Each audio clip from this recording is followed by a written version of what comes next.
I'm your host, Michael Callahan. This is Where We Go Next. And actors, for film, television, and theater, can seem like mysterious, even bewildering creatures to those unfamiliar with their craft. How do they embody someone completely unlike themselves, and so convincingly? And if you want to direct an actor, how do you enable and empower them to do their best work rather than potentially derail it? Our guest this week has been called the Director Whisperer for her renowned insights into crafting honest, vulnerable performances. Judith Weston has been supporting filmmakers and actors with workshops, consultations, and books for nearly 40 years. Her book, Directing Actors, was originally published in 1996, and a 25th anniversary edition came out in 2021. Her second book, The Film Director's Intuition, was published in 2003, and the audiobook for it was just released in April. Judith, thank you very much for joining us. Oh, thank you, Michael. I'm pleased to be here. Well, I'm glad that it's a pleasure all around. Now, you've taught thousands of directors, actors, writers, and more since your first class in 1985, including Alejandro Iñárritu, Ava DuVernay, Taika Waititi, and Steve McQueen. But before we get to your 4 decades of helping people understand and appreciate the craft of acting, I'd love to go all the way back to when you yourself first became interested in performing. You were just a kid growing up in New England in the 1950s when you were drafting your brother, cousins, and kids around your neighborhood into theatrical productions you ran in your living room and backyard. So let's start there. What got you first interested in performing as a kid? Well, I had this wonderful older cousin, Lynanne.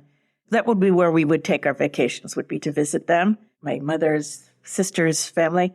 And she was really into it. And she was like a cheerleader and a flag twirler, and she was a performer.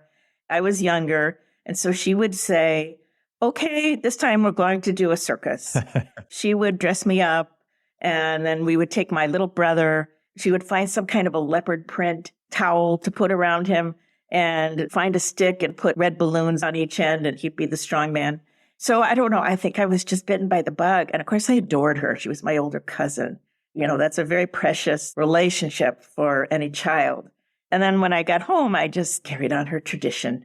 And I made my brother Santa Claus, the Easter Bunny. Finally, one year, I was tired of the Easter Bunny. And I told him I wanted him to be Jesus Christ on the cross. And that's where he drew the line. And so I didn't get to tell him what to do anymore in my little theatrics. We grew up in a neighborhood with lots and lots of boys, and only one girl my age. She was kind of a follower, and so she would do whatever I told her. And our house had an asphalt driveway, so we could strap on our skates. Those days with strap-on skates, this is before your time, and just skate up and down the driveway and would say, well, okay, now I'm going to be Marilyn Monroe and you could be Betty Grable. So anyway, it was just, I don't know, just kid make-believe stuff that I think a lot of people do. Oh, yes. And there's something so magical about that age. And we'll get to this in a little bit because you've talked at length about how that sort of sense of play and being able to kind of abandon that thing that as we get older grips us, that reticence to play, that doesn't really exist when we're kids. I had a chest full of costumes and props that I used to dive into regularly when I was 5, 6, 7 years old. And I loved how you touched on the importance of 2 kind of very pivotal figures that I think a lot of children experience. One, either the older sibling or the older cousin or like the older kid in your neighborhood who you look up to and admire, and they kind of inspire you. And then also, and I think this is really critical, someone who tags along or someone who follows, who does something that you're interested in, even if it's not something they're interested in, because it kind of gives you someone to be in community with. And it's so interesting because I had both of those figures in my childhood as well. Yeah, well, there's a lot of hierarchy among children, I think. And you're always wanting to find somebody to look up to and somebody that you can hope was going to like you and look favorably on you. But I needed also to have somebody to tell what to do. Yeah. I have to say, if you're going to go back to early childhood, the biggest influence on my childhood that led me into performing and into teaching and into really caring about imagined characters was a very unusual and strange thing that happened to me when I was 4.5. My mother had polio. This was 1950, before the vaccines. And that was really the most pivotal event in my life. She was put in the hospital for 6 months. And my brother and I, my brother was only 2, and we were split up. I like to say about my father, he was an engineer. There were 2 grandparents, 2 children, do the math. And he just decided to split us up. I guess he thought we'd be too much trouble to ask anybody to take both of us. So I was alone for those 6 months. And I got the bad grandmother, as it turned out. Probably alcoholic. I have strong memories of her, standing in a corner, glowering at me with a teacup in her hand. I suspect she was a teacup drinker, putting some gin in there every day, and never communicated or spoke to me in any kind of kind way. And her only intent toward me was to keep me quiet.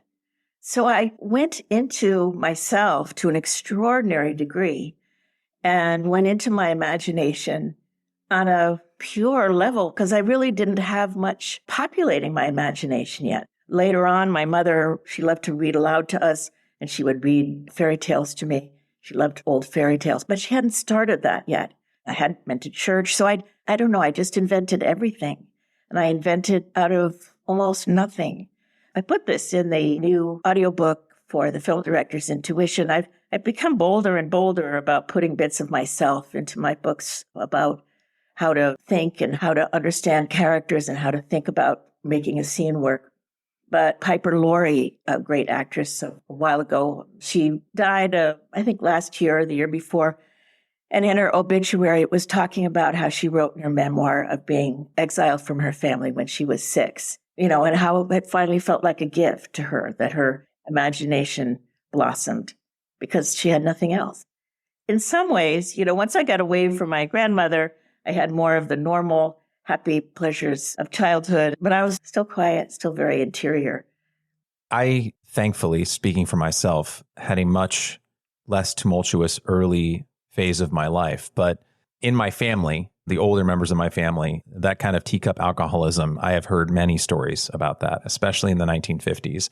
You have to wonder how much of that is tied to, at the time, I don't know if anyone was going to therapy or anyone was talking about their problems. And it was just interesting how... Well, if you lived in New York, maybe. Maybe, yeah. The isolated island of New York. But other than that, just listening to stories from my father and my mother and then hearing stories about their parents or their parents, it's just like this cascading effect of trauma after trauma, like unresolved, unworked through trauma that pours down onto the kids. And then those kids have kids and it pours down onto them. And everyone was just trying to figure out how to deal with it, oftentimes in very unhealthy and unproductive ways. I think the 50s were a unique phenomenon in many ways. I was born in 1946 at the very beginning of the boomer generation. And I've read lately that people who were born 1955 or the late 50s don't want to be called boomers anymore because boomers is such a slur now. Bit of a loaded phrase, yeah. The feeling that my generation ruined everything. And maybe we did, but they don't want to be associated that way. And I thought, well, you shouldn't think of yourselves as boomers because the boomer generation, we were children in the 50s. If you were a child in the 60s, you had a very different situation from children that were raised in the 50s. Let's jump forward a bit. You moved to New York City at 19 and were there through your early 20s. And then you moved to Berkeley in 1970. And that was where and when you began to study acting seriously at the Gene Shelton Actors Lab in San Francisco. And you've said of that experience, quote, attending acting class was like stepping through Alice's looking glass. It became a spiritual laboratory, a way of understanding myself and the world around me. Acting was instantly my university, my therapist, my church, my family, my joy, end quote. You already came from a background of performing, as we've just mentioned, as a child in your self-organized neighborhood productions, and then with guerrilla theater events in New York City, like when you organized the picketing of the Miss America pageant in 1968. So what was it specifically about this acting class with Gene Shelton that took you through the looking glass? It was a time when a lot of people were looking for a path, a teacher, somebody to tell them something about how to live. And certainly it was, in the Oakland, Berkeley area, very much uppermost on the minds of a lot of people my age. And I just ran into an old friend from New York on the street. And she said, I'm going to this class and this teacher, she's amazing. You must meet this teacher. You must go. And so I wasn't looking for acting particularly. I was looking for a teacher, really. So I started going to the class, and I dragged one of my roommates. And the two of us, for 6 months, we just sat there. We paid our money, which was like $20 a month, something like that, and just sat. I was too afraid to volunteer for any exercises or agree to do any scene. Finally, at one point, she said, Judy and Helen, you should do something. She said, well, here's a scene from a play called Lilith, which is a play that the musical Carousel is based on. Anyway, and she said, okay, do this scene. And so we learned our lines together, and then we brought it in. And I guess we must have been stiff as boards because she made us on the stage in front of the class do jumping jacks while we said our lines. So all I can conclude from that is that I was still stiff with fear. Yeah. It really took a while to punch through. But once I started doing Tennessee Williams scenes, I think that would be the turning point, because Tennessee Williams was just such a touchstone of, grief and beauty and empathy. And then I could just sink into them. And I just felt like, I'm saying these beautiful lines that Mr. Williams has written, but I'm really just being myself, my true self, the self that I could not actually reveal in ordinary social conversations. So that was it. It was through Tennessee Williams, really, that I felt like, okay, there are certain playwrights that I can tell the world who I am, how confused, how lonely, how sorrowful I am, how much longing I have for love and connection that has not been found yet. But they won't know. They won't know that I'm confessing these things because I'll be saying poetry instead. So that was where it started for me. And with Jean Shelton, she was amazing. She was just so amazing. She just would say, now, my dear, what are we going to do with you? I don't know. She just had this way of really letting you feel that you had a long ways to go, but she really cared. Yeah. She recently passed away in 2022 at 94 years old.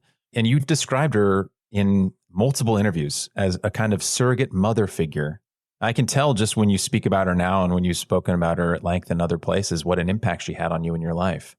Well, yes, she liked me. I was kind of a teacher's pet, actually. Once I broke through, there was no stopping me, and I became very free. And at one point, she said to me, there are some people who are more themselves in real life than they are on stage. And there are some people who are more themselves on stage than they are in real life. And she didn't tell me which kind I was, but I knew which kind I was. I knew I was more myself on stage than I was in real life. And I think she felt that way about herself.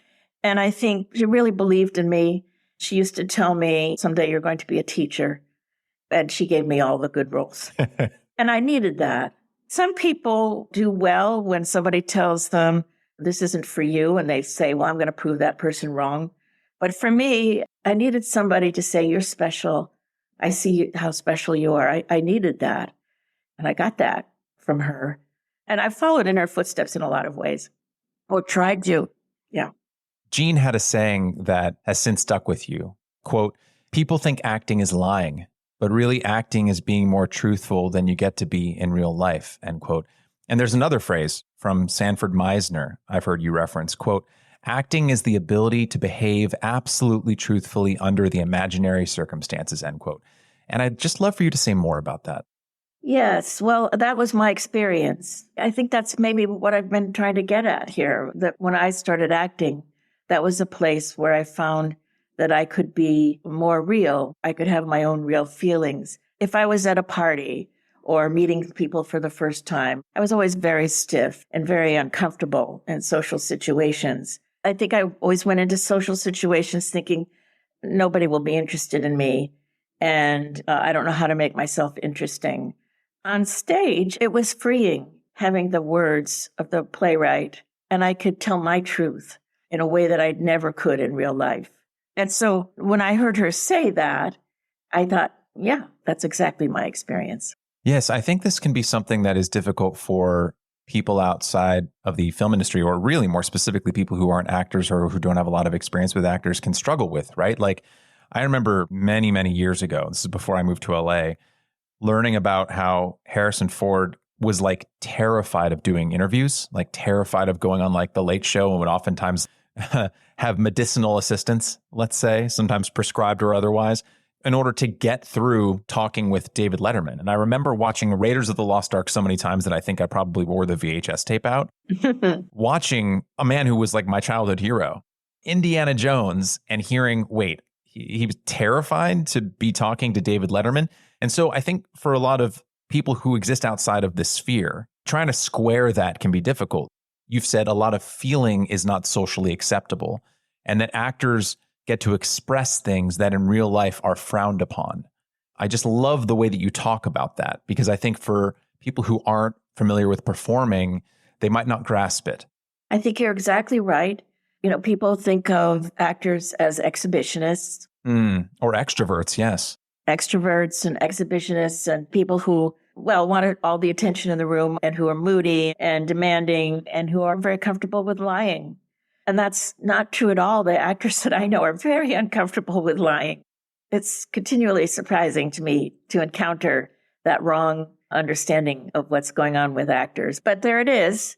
And that's why on a set, actors just hang around with each other. And sometimes the crew thinks they're snooty or aloof. Sometimes I think that non-actors think of actors the way adults think of teenagers. Well, I really think that most adults do not like teenagers. They just don't like them. They're loud, they're annoying, they're obstructionists, they don't know how to do anything. And if they do know how to do it right, they don't do it right anyway. And I think that a lot of people who are not actors think of actors that way. You know, you've been raised with manners, you know how to be polite and all that, but you don't do it.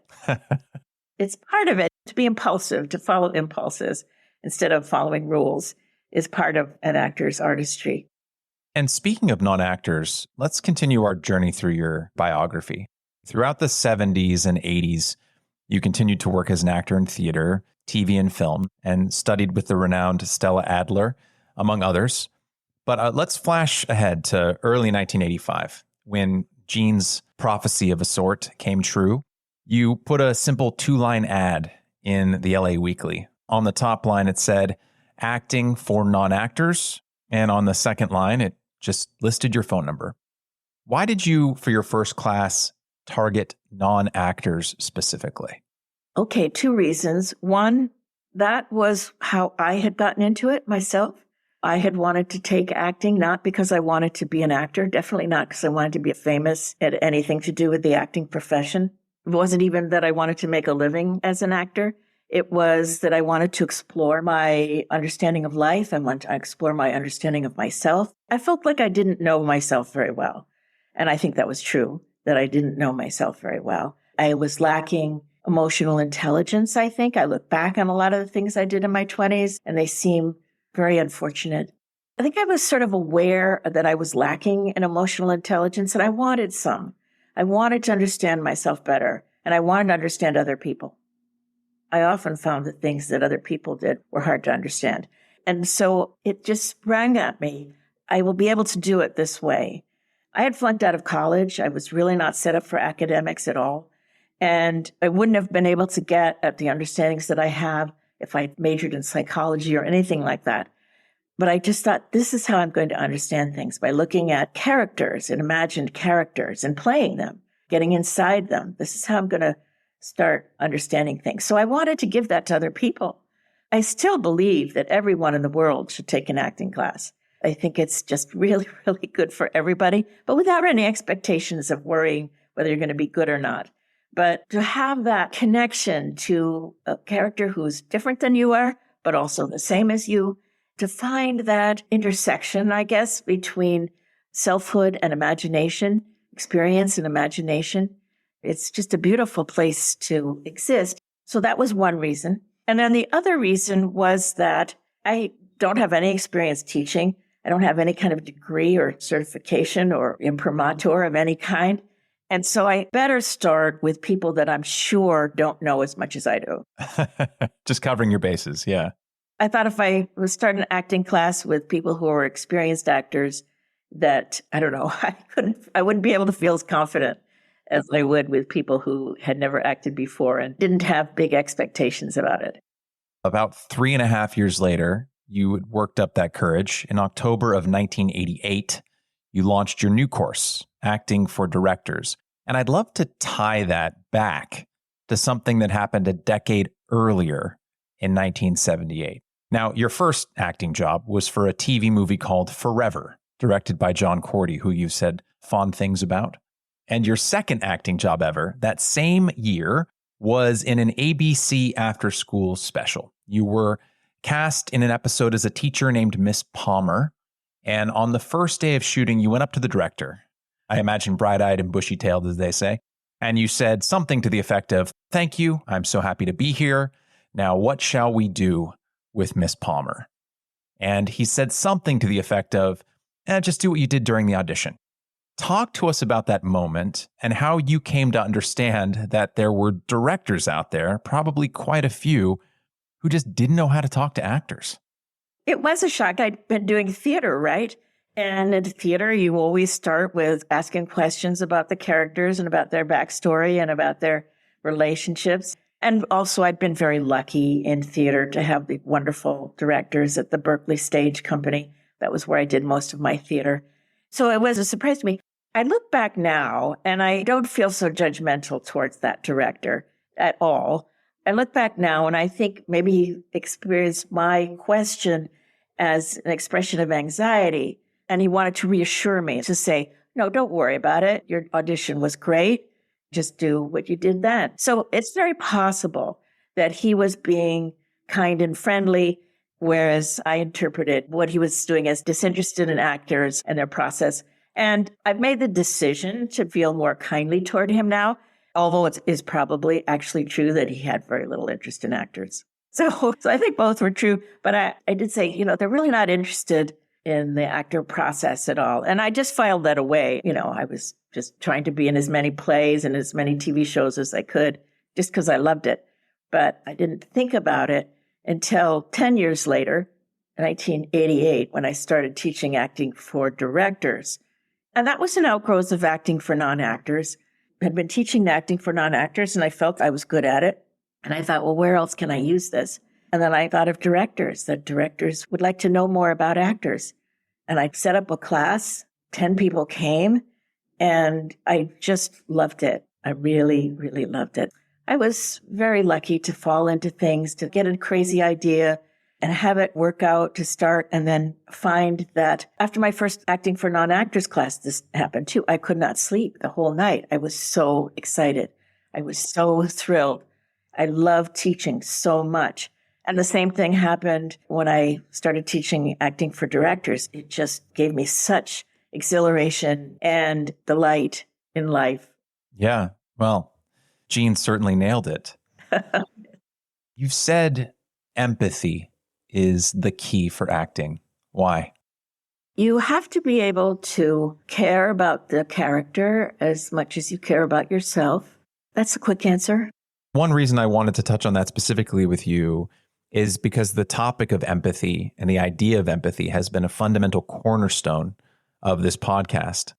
In her 2021 book, High Conflict, author, journalist, and guest of the show, Amanda Ripley, investigated and examined half a dozen seemingly intractable political and social conflicts across 3 countries. And she found that the key to solving, or at the very least de-escalating, those conflicts was to figure out what the understory of the conflict was, which was usually something that was fundamentally different from what the people on both sides of that conflict thought the conflict was about.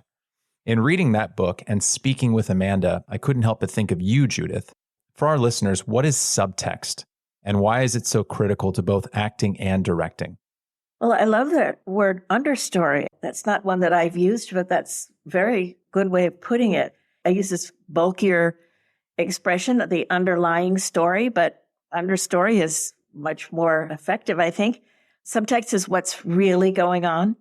Another way to think of subtext is it's what a person is not saying. People are saying something, but then there's all the things they're not saying. And it's just as simple as somebody making small talk, and what they're really thinking of is what they have to do this evening, or a problem that their child is having, or just that they have to go to the bathroom. There's something going on underneath everything that people are saying.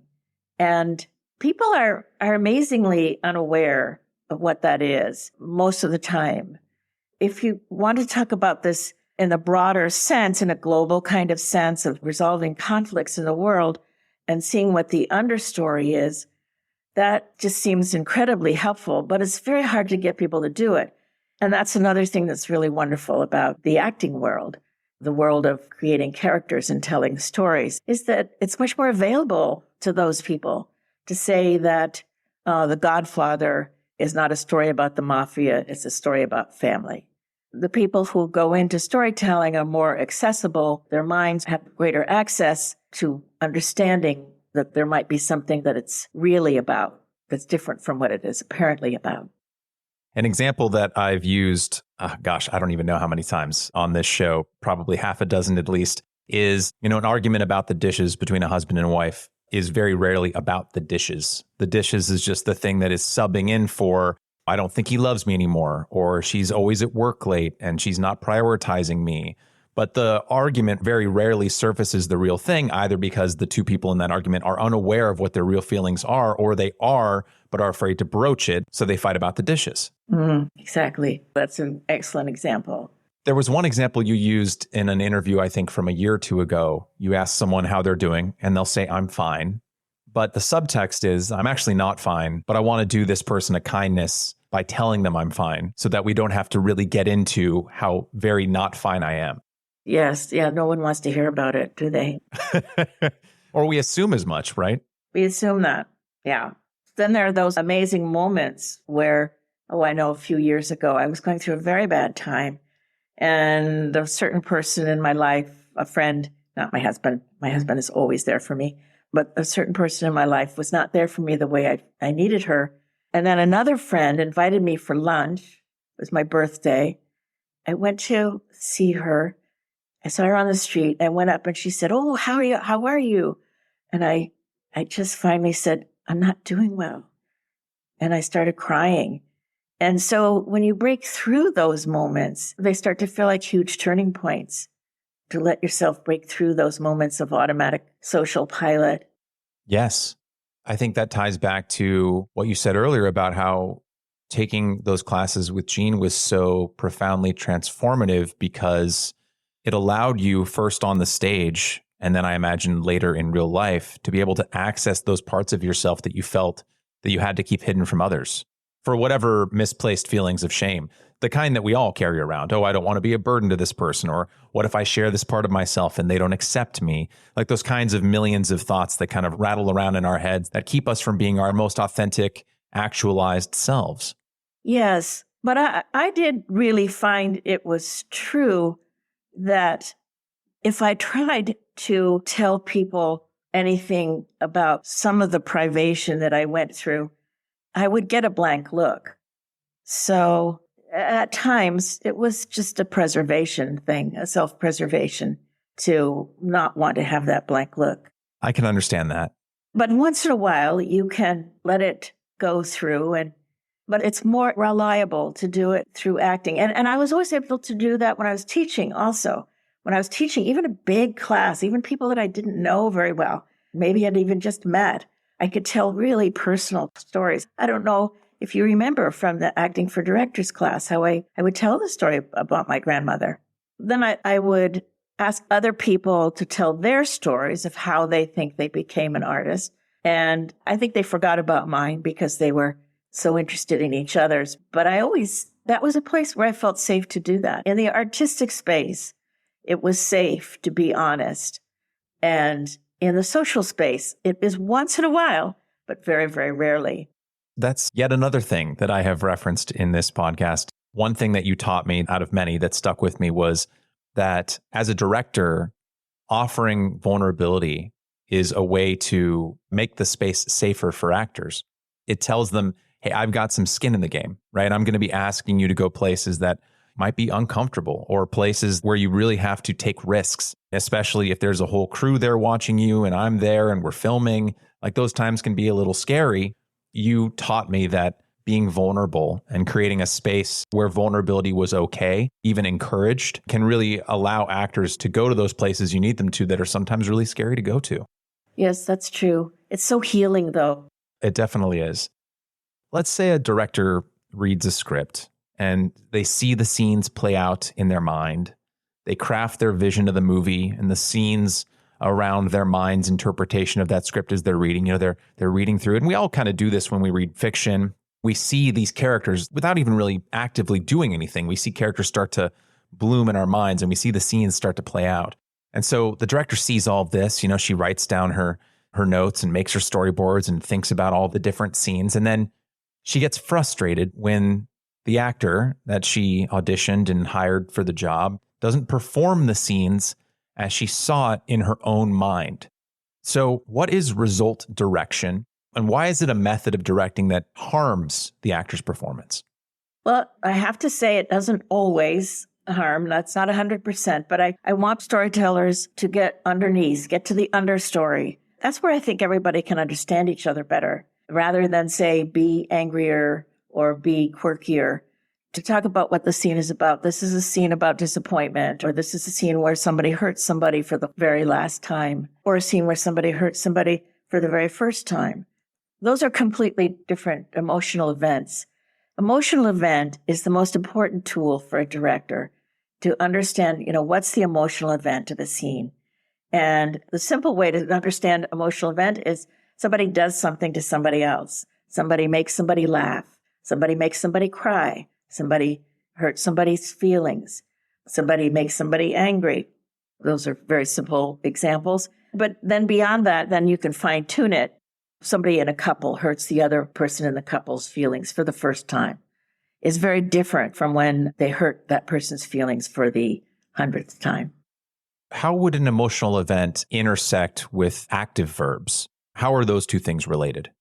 Well, if you could see me, I could show you. I do little hand puppets here. So imagine one of my hand puppets is moving toward the other hand puppet, like it's a sock puppet, right?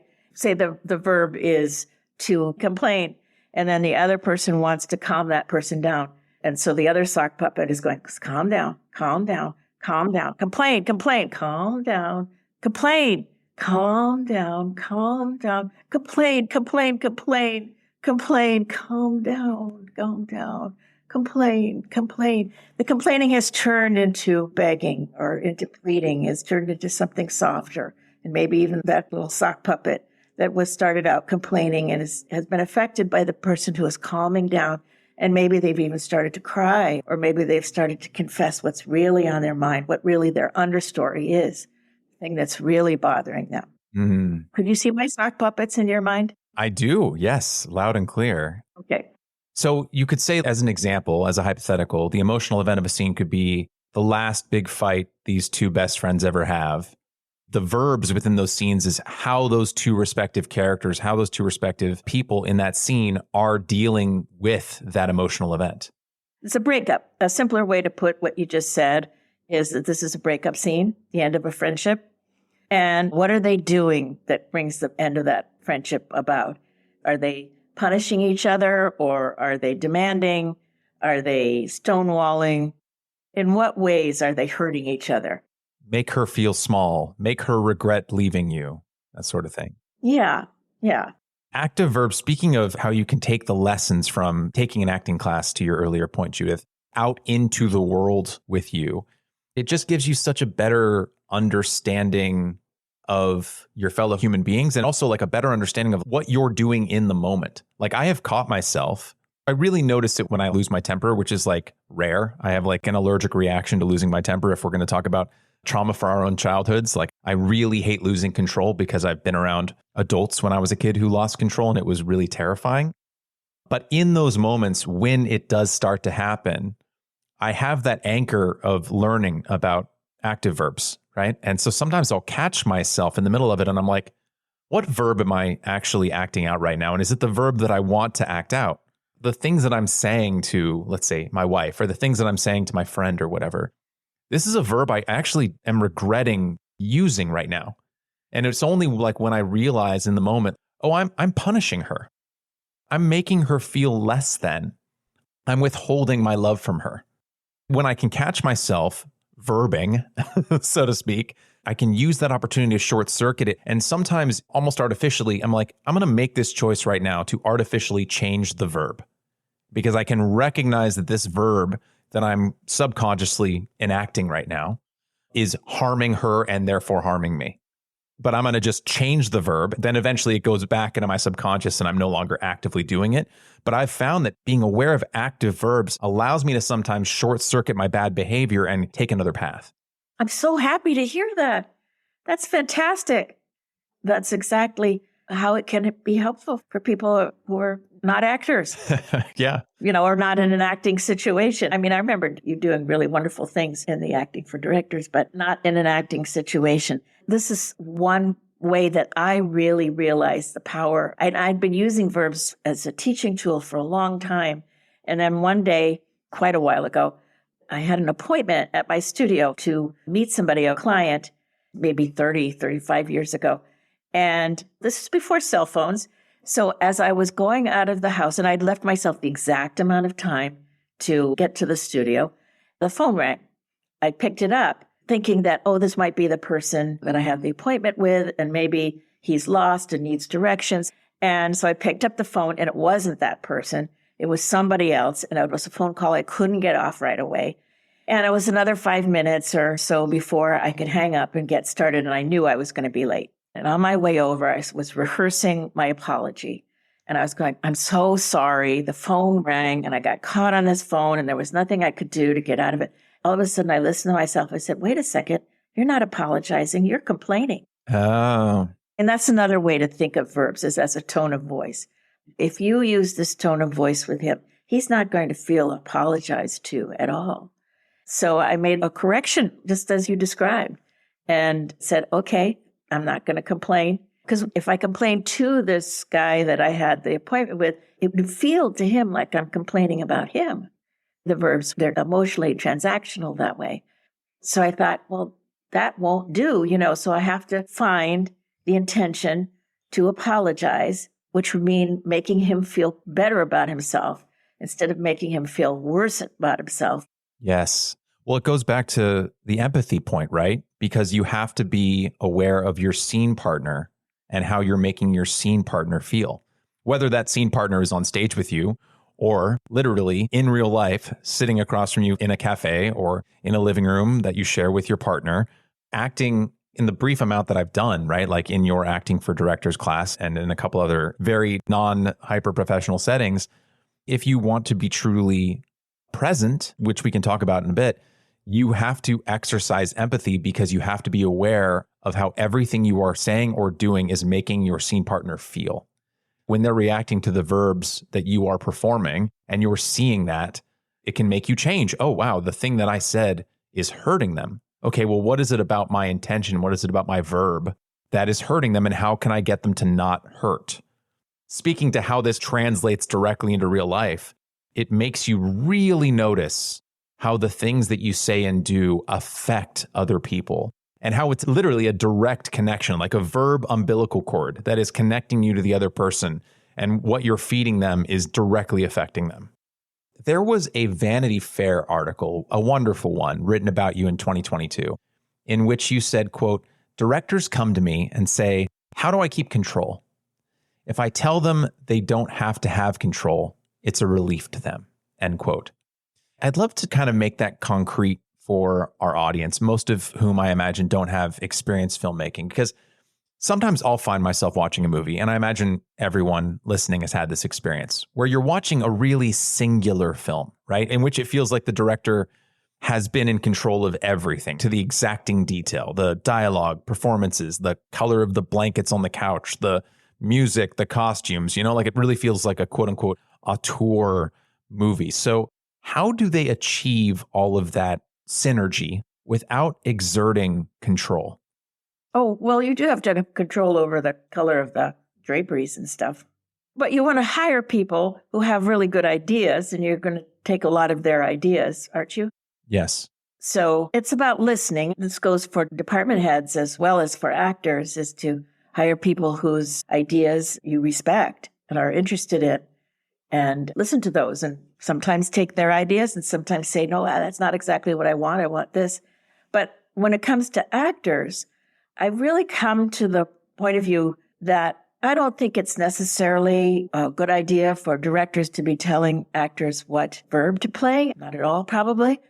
But the emotional event, I think, is the most effective directing tool, is to say, this is not a scene about a breakup. This is not a breakup. This is a second chance. That will change everything, and let them find their way to it. Mm. So that's the kind of thing that I was talking about. Instead of saying, oh, well, I think you got a little too angry here. Could you get a little less angry there? That kind of thing. Boil down your ideas of what it is you want into the emotional event that's underneath it, instead of just trying to micromanage the effects. Then I think you have a lot better success. I imagine that one of the reasons, maybe the reason, why so many directors have trouble speaking to and with actors is that, in a way, every other aspect of filmmaking is a kind of result direction, except for really that one part. All the other department heads you're speaking to, even in a hyper collaborative environment, the conversations you're having are result driven. Oh, I like that dress, but can you make it greener? This production design, let's make it a little bigger. You're interpreting and talking with your collaborators in a very result-oriented way, because a lot of processes are result-oriented. But then all of a sudden, as if switching from English to French or German to Hindi, you have to speak in an entirely different language to your actors. Oh, gosh, I think that you can use non-result terms with your other collaborators, not just actors. I think you can talk about what something is about. I mean, I don't know. I've never directed a film, so I don't know exactly. I've directed theater. I know I get strong ideas, but I also really want input. I really always want input from a lighting person that actually has experience. If you talk about you want something warmer, colder, and then let them find the shade of green that is. I'm really in favor of collaboration as much as possible. Well, it is the most fulfilling part of the creative process.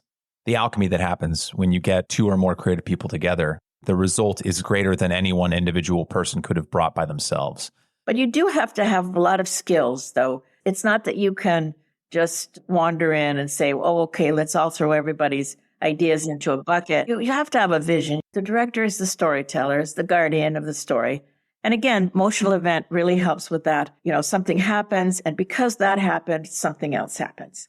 Because that second thing happens, the next thing happens. And maybe that because that happens, something way, way down the line happens. And you have to have a real sense of that. Well, I just keep using the word emotional event. When I was writing the Directing Actors 25th Anniversary Edition, I was working with an editor. Thank God. She was so wonderful, Beth Malter. And I was saying, I wish I could find a catchier term than emotional event, because I really want to explain it once and for all so people understand it. And I think I need a catchier term. And she said, no, this is what you want to say. I'm talking about something. It's something that happens and it's emotional. She said, I think you can popularize that term. The simplest emotional event, of course, it's something that happens in a relationship. So the relationship either becomes closer, more intimate, or it becomes alienated a little bit or a lot. And then the plot is all around that. But this emotional event, you could say it's the scaffolding, and then the plot is, hanging on it. I love that imagery. Scaffolding. You've said that an actor never needs to let go of their ethics when they're playing another character, someone they might find morally repugnant. But how can an actor truly embody that character if they resent them or if they find them abhorrent? How was Ray Fiennes able to play Amen Goth, the Nazi war criminal who oversaw the torture and execution of people in a concentration camp? How are actors able to so truly and authentically embody monsters while maintaining their own ethics? Well, Ray Fiennes talked about this. I think I quoted him in one of my books where he said it was the as if for these people, for the Nazis. They thought of the Jews as if they were cockroaches. And that was actually in the Nazi literature, the word cockroach. And he thought Ralph Fiennes, would have no trouble killing a cockroach. That's how fascism works. As you compare people, as we hear some of our politicians comparing migrants to slime, or anyway, you compare them that way and people come to see them that way, and then it doesn't bother them. So it doesn't change his personal ethics. It doesn't change who he is as a person, the actor I'm talking about. It's more about getting yourself in the frame of the character you're playing, not signing off on what they're doing. You get to the behavior of the person, and the behavior affects your inner life. Oh gosh, it gets hard to explain. Things happen to you. I used an example of something I read that Angelica Houston said about her role in The Grifters. I don't know if you remember that movie. I love that movie. With John Cusack, I think, right? Yeah. This will be a spoiler. It's okay. Spoiler alert, everybody. Yes. At the end, she accidentally, it appears, kills her son. And Angelica Houston said that while she was playing this scene, all of a sudden she had the image of holding her son in her arms as a baby. It just came to her. So that seems like something that could have happened to the character. Angelica Houston actually has not had children. So I don't know, the imagination kicks in mysterious ways. It kicks in more reliably if you want it to, if you like living that world, if you cultivate your imaginative abilities instead of suppressing them, and your empathic abilities instead of suppressing them. Things can come to you, like in your dreams. I finally, just 2 years ago, I finally had a dream where I felt some forgiveness toward my grandmother. Can you imagine? I'd never felt it. And when I've heard people say, oh, if you forgive these awful people, it'll be good for you. Doesn't matter about them because she's dead a long time. I said, well, the hell with that. I don't care. She was unforgivable. But in a dream, a moment of hearing her voice, and the voice didn't have harshness to it. When I woke up, I thought, yeah, that's very small, right? But it was a dream of forgiveness. So things can come to you, and you don't know when they are going to come, and you don't always have control over it. But, you don't have control over your dreams, I don't think. I put a list in the Film Director's Intuition in Chapter 1 of ways to cultivate your imagination and your intuition. Still, that was my favorite part of book 2, because I did a lot of rewriting, because it's 20 years since the first one came out. And it was my favorite part to rewrite, my favorite part to narrate and record. I think there are ways to keep us in touch with that openness, intuition and imagination and empathy and forgiveness. But a lot of things coming at us from the world are against that, so you have to be active. I had a friend when I first moved to Hollywood, a very good friend of mine from my acting days up in Berkeley, and she had moved down a year before to Los Angeles, and she was doing really well. She was getting lots of acting work, and she was doing great. And she said to me once, I've realized that if you don't want to be ruined by fame, you have to work at it. And she did. She really cultivated and protected her friendships from before she was famous. Something that I think we as a society have always struggled with is separating the art from the artist, especially when the art is something that we find, whether it's morally ambiguous or against the morality of the day or just against the morality of the person reading or watching the thing. And what society's morals and sacred cows are change decade to decade. But I think, like Quentin Tarantino, to use like a famous example, will get criticized for the violence or language in his films as if that represents who he actually is and the thoughts and feelings in his heart. It's like his scripts are a representative of who he is as a human being outside of a film set. And I think similarly, people might think that about actors. One of the funniest examples I've heard for actors who are in like soap operas, they'll be walking down the street. Let's say they play a villain in the soap opera, and people will curse them out in the street. They'll blend the actor and the character. They see them almost as one in the same. Or they'll say to the actor, how could you play someone like this? Are you endorsing that? One of the things that you really turned me on to when it comes to script analysis, and I think this is great for both directors and actors, is the idea of examining a script, examining a character, and looking at it or looking at them through the lens of resistances and affinities. Could you speak to that? So your resistances to the character, you mean? Yeah, I think on the topic of playing either as an actor, playing a character who maybe you don't agree with their politics or you don't agree with their actions, or as the director, and you're trying to give every character in your script a fair shake and not prejudge them, how it applies to either the actor or the director when they're going through the script for the first time. Well, I think different actors make different choices at different times. Sometimes actors feel like they want to go into the dark side of something for the good of the story. Again, Ray Fiennes, he goes into this terrible place, but it's to expose the evil. That's the other side of him taking a role like that. He's doing it for a higher purpose. And to give that evil a human face. Because if you just do a cardboard Nazi, then people say, oh, those Nazis. Yeah, well, we're not like that.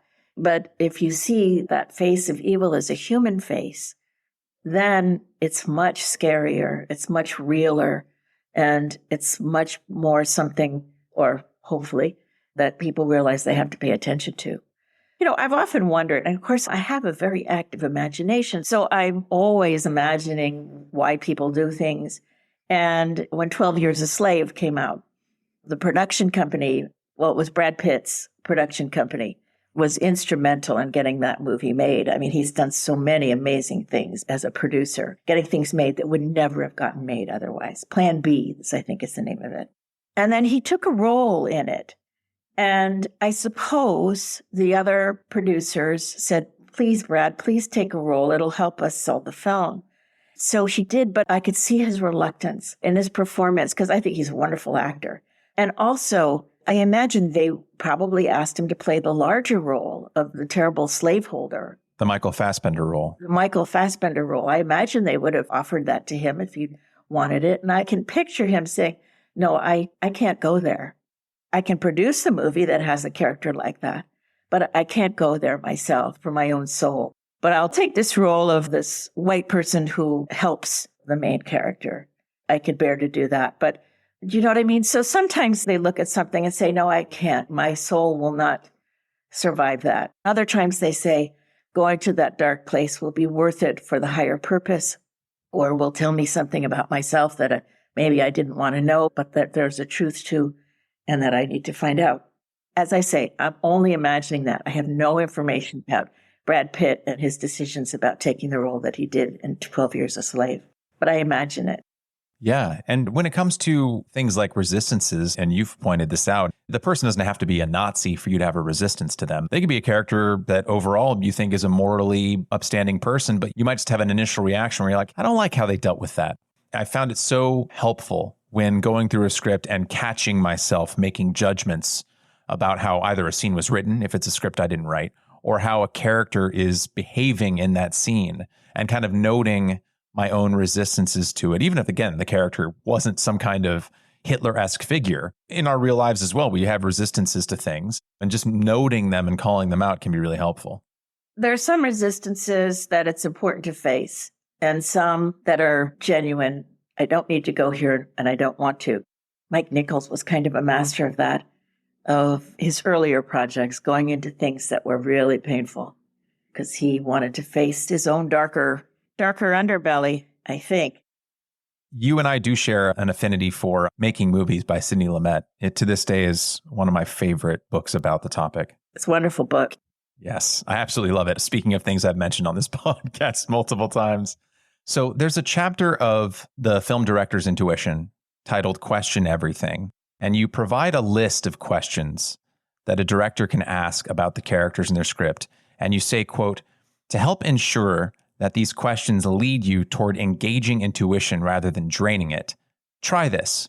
Every time you ask one of these or any other questions about the character, ask it also about yourself. What are the character's values? What are her interests? Where is she vulnerable? How can she be hurt? What's at stake for her? What is she not saying?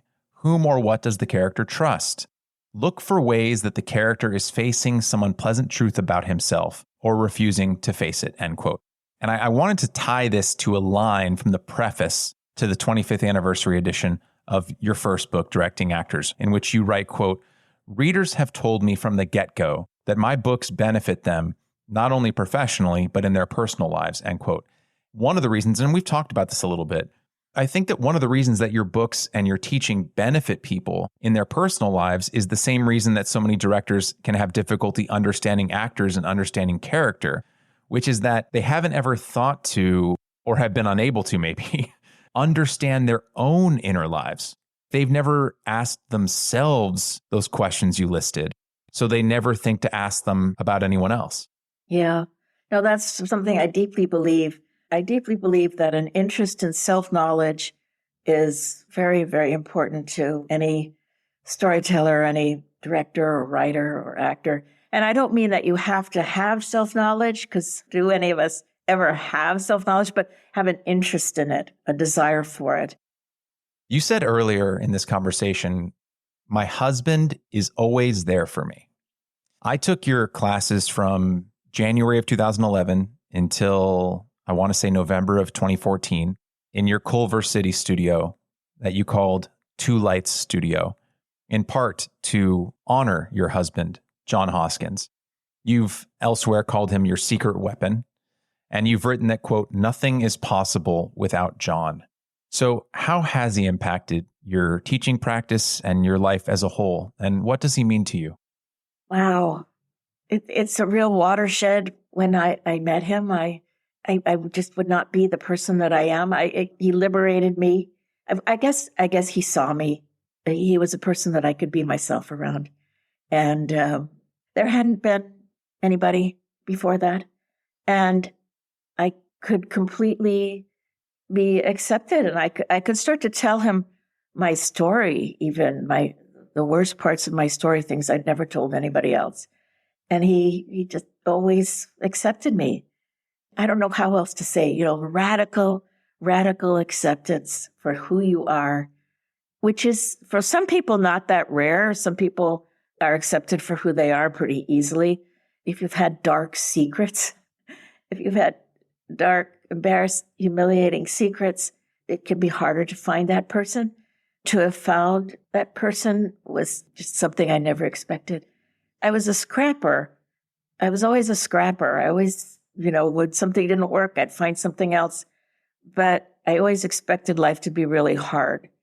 And then just everything felt more possible with him. And he really saved my life. I went through cancer treatment, and I don't know how I would have done it, if I would have even gotten myself to the appointments if it wasn't for him. To have a person that knows you, accepts you, and loves you that's the greatest gift in the world, or it was for me. Although I was prepared to go through life alone, that's what I thought it would be. And I thought, you can have a very good life alone. And for some people, that's the best thing. But for me, this was just a great gift. Just a great gift. I married, I guess you could say, later in life. My wife and I got married last October 29th. One day after our shared birthday. We have the same birthday, different years. What? I know. People can't get over it. We show them our IDs and they think they're fake somehow. But something you just said there, it just really connected with me, because I'm going to try to keep it together here. There are many reasons, many reasons that I love my wife. Not only is she just an absolutely creative powerhouse and so intelligent and insightful and caring, but I think one of the things that continues to surprise me, and one of the things that I had to really look into myself to really understand why I was reacting the way I was reacting, is I think there are pieces of ourselves that, for whatever reason, either because of things we've experienced as children or just like self-judgments we think that there are parts of ourselves that are like ugly, or that if we share them with people that like they'll reject us or run away from us or agree with us perhaps. We are our own harshest critics, at least I am. And one of the things that I truly love about her, and I guess is a testament to how much she loves me, is that over time, as we were dating, like I would just kind of slowly but surely kind of drip out these little bits of myself that I thought, well, if she learns this about me, that's going to be the thing that makes her leave. Like that's going to be the thing that tells her, yes, thank you for sharing that with me, Michael. You are correct. That is a very ugly part of you. And I'm going to go now. I'm just waiting for her to agree with my own assessment of myself. And she never did. She never agreed with me. And when you excuse me, when you find someone like that who not only doesn't agree with you about the things that you find ugly about yourself, but actually vehemently disagrees with you, you got to hold them tight. You got to snatch them up and appreciate them for how much they do for you. Oh, thank you for sharing that with me, Michael. That's beautiful. That's exactly how I feel about John. Yeah. Yes, you put it exactly right. Well, and I've had the pleasure of meeting and knowing John in real life, so I can get a small glimpse into what a wonderful man he, in fact, is. I want to circle back to that Vanity Fair article. In it, quote, David Chase has never forgotten the experience he had in a Weston workshop decades ago, just before creating The Sopranos. He and another student were playing janitors. Quote, we both really got into it, and when it was over, I felt like I had left my body. It was almost like an LSD trip, and I thought, wow, no wonder actors want to do this, end quote. You referenced this earlier. I took that same class, not the one that Chase was in. We are much different in age, but I took your acting for directors workshop from Friday, January 7th to Sunday, January 9th, 2011. And reading this quote from Chase reminded me of an experience I had during that session. You paired all the directors up and you gave us each a short monologue to memorize. You had the monologues on index cards. And the next day, you had each of us go up in our pairs and sit across from each other.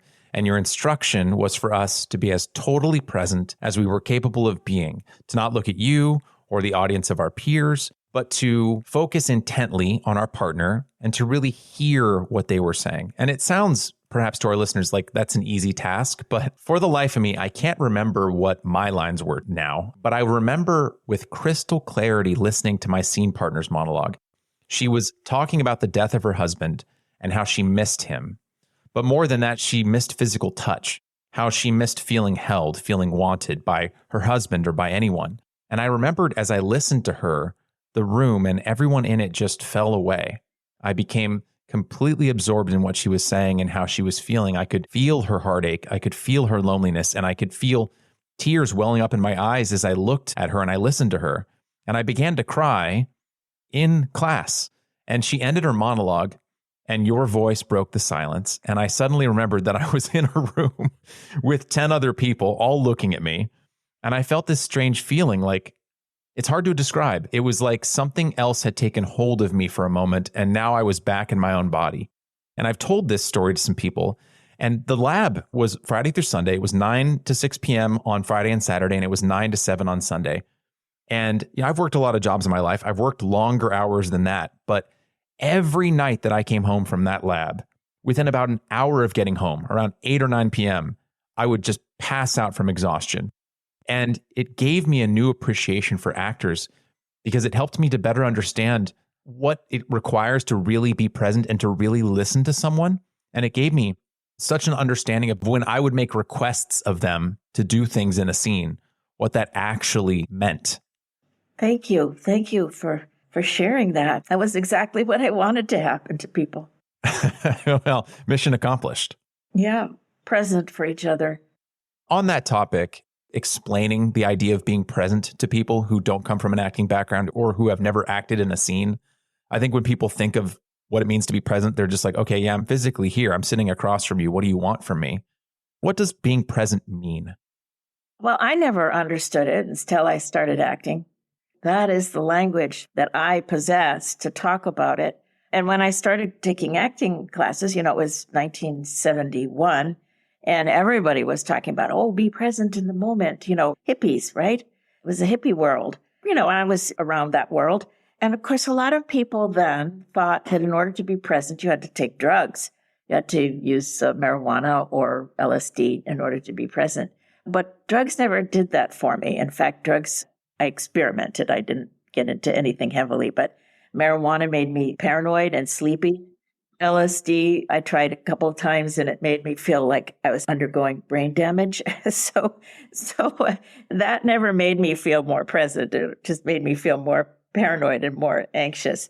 So as an actor was the first time that I experienced that sense of presence. That sometimes when I was up there, my partner was saying things and it was affecting me and I was responding not the way I would in a social situation, but in this ether world between imagination and experience that I don't know. I don't know how it is available to people without being actors, but I know that sometimes in meditation, people probably have that. Maybe, possibly, I was raised Catholic, and so possibly some of those saints had that sense of presence. Actually, did you ever hear the story about how Mother Teresa later in her life said that she had lost her faith? I did hear that story, yeah. Yeah, which was so shocking because she kept practicing it, right? She kept practicing her faith, but she said that she'd actually lost it at some time, and it was a source for the rest of her life of tremendous suffering. And so I think that maybe when she was a young woman, maybe, or a girl, she had this sense of presence in the face of God, like Joan of Arc. And then if you lose that, you feel like you've lost everything. And so you have to have a practice to get back to it. And for many people, meditation is that. And for actors, okay, long-winded way to get around that. For actors, the way to be present is to focus on somebody else. So if you focus on yourself, am I present? Am I present? Well, you aren't, right? And that's your story, that you were focused on your partner. And that's what made you present, okay? So the core important thing for actors is listening, but it's a different thing from ordinary listening. In real life, we listen just enough to make sure we stay out of trouble, to make sure we don't get caught not listening. But listening for actors is a real giving and a real concentration on the other person. And that's what made you present. And it is exhausting work. I imagine over time, if you were a professional actor, you build it up like a muscle. No, I don't think so. I think you're still tired. At the end of work, it's really a good idea to just go home and go to bed. Of course, you're also so euphoric that a lot of actors go out drinking, which are partying, and probably not a good idea. But yeah, there is that euphoria. Before we get to our final question, you had mentioned off mic that you wanted to share a story about Jean, and I wanted to give you the opportunity to. Well, I just loved the way that you were talking about her. And I felt like just from hearing me talk about her, you felt as though you know her. There's a character that's based on her in a movie. It's The Disaster Artist. Tommy Wiseau was one of her students at some point, right? Yes. And in an early scene, Tommy Wiseau, played by James Franco, is in an acting class. And I had met Tommy Wiseau at one point. So, of course, I wanted to see this movie. I went to the movie, and there's this scene of him in an acting class. There's Melanie Griffith in the front row, and she starts giving him feedback on his scene. And I said, oh, my God, that's Jean. She was playing Jean Shelton, and she did such a good job of it. She did a beautiful job. So if you want to know more about who Jean was, it's just a very short scene, but you can get a few moments of her as portrayed by Melanie Griffith in The Disaster Artist. And I just looked it up on IMDb, and it is credited that way. Melanie Griffith is playing Jean Shelton. Well, that's so wonderful that she was immortalized like that. Yes, I'm really glad of that. As I was preparing for our conversation, I mentioned it in passing to my dad, who has listened to every episode of this show since it debuted in 2020. And instantly, he recognized your name. I wrote down what he said. He said, oh, you've spoken so fondly of Judith so many times on your show. And he's right, I have. And as I've mentioned in this conversation, your influence is all over this podcast. Because as you've said, empathy is the key for acting. And I ended the first 45 episodes of this podcast with the exact same question that I would ask every guest. And I've since moved on from that tradition, but I'd like to bring it back to wrap out our conversation because it feels appropriate. So here's that question, Judith, for you. We're limited in our time, our energy, and often in our capacity for empathy. Even the most thoughtful, caring person can't be thinking of everyone else all the time. It's impossible. So, Is there someone or a group of people in your life or in the world at large right now that you would like to take a moment and offer empathy to? Well, my heart goes out to the Trump supporters. I feel so sad for them that they've been conned and taken advantage of by a cruel and self-serving person. And I want to envelop them all with love and wish that they could see their way back to a humanist perspective on life. I feel that strongly about it. That's on my mind all the time. I was co-hosting a show many years ago, back in 2009. It was called Life After Film School. It was a show for the Fox Movie Channel. And at one point, I interviewed director Vicki Jensen. After filming wrapped, we talked for a bit, and I mentioned how my favorite thing about directing was working with actors. And instantly she lit up and she said, "You need to take one of Judith Weston's workshops." And that was a defining moment in my life. I have, over the last 4 years, had the privilege of speaking with some truly accomplished and impressive individuals. But I will say that out of every interview I've prepped for, I was the most anxious heading into this one. Not because you are a particularly intimidating figure, Judith. You are most certainly not. But because you have had such an outsized impact on my life in such a positive and sustained manner. I carry your wisdom and teachings with me to this day, nearly a decade after I took one of your final workshops. You had me into your home for your wonderful annual Christmas parties, which I looked forward to every year. You lent me your 2-light studio to screen my USC thesis film for my friends and family. You always offered words of warmth and encouragement to me, often when I was, probably unbeknownst to you, struggling with feelings of self-worth. You are a truly brilliant teacher who has helped and guided so many thousands of people. But today, right now, I want to thank you for everything you've done and everything you continue to do for me. And thank you for spending time with us today. Oh, Michael, thank you so much. That's so sweet. I do want to tell you that I did know you were struggling, and I recognized you. I recognized you as a fellow struggler, and I love you. I love you too, Judith. And thank you again. This has been a wonderful conversation. Thank you.